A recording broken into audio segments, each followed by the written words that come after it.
Let's get straight to the fighters. Anthony, how excited are you? First of all, to be back in Cardiff. I know you fought here in your 4th fight.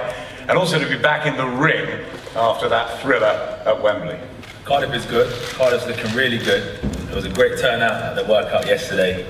And to be fighting again, it's all I do, it's all I know. And it's an honour to be defending these belts, of course.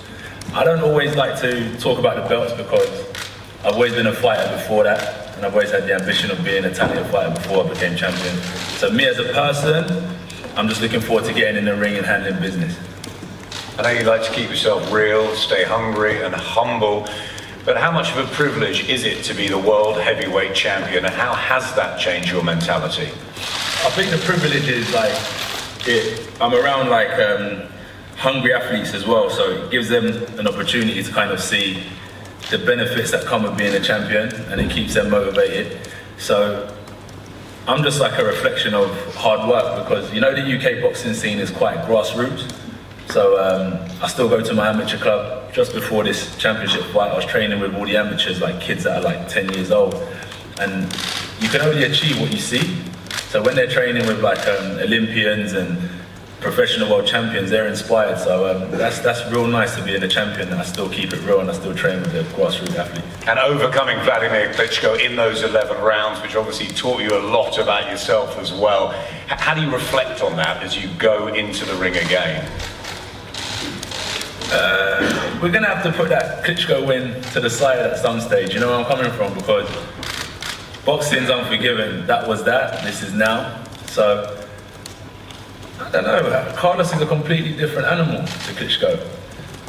But I do know that, you know, I'm willing to kind of do this and do that and do whatever it takes to win.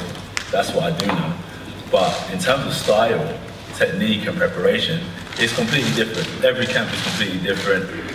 My mindset's completely different. And Carlos is a completely different fight. So all will be revealed Saturday, right? You know, and best of luck to both men, and the best man will win. You were preparing, of course, long and hard for Kubrat Pulev, a totally different style of fighter. First time in your career that you've had this sort of change. Yeah. How have you and Robert adapted to that? I always say, Rob helped me, because when I first turned professional, I was doing about 6-rounders, and then Rob would be training me 18 rounds in the gym, and I'd be thinking, I don't know if this pro boxing is for me, man. I just come from doing 3-round fights, and now I'm doing 18 rounds in the gym and so on. But what I'm trying to say is that he's never just trained me for one style of opponent. You know what I mean? He's trained me to be the best me.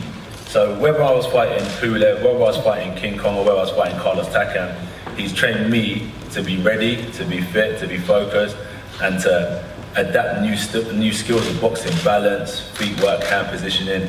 He's taught me all these things. So when I heard the news, Carlos is strong, Carlos is fit, Carlos can box.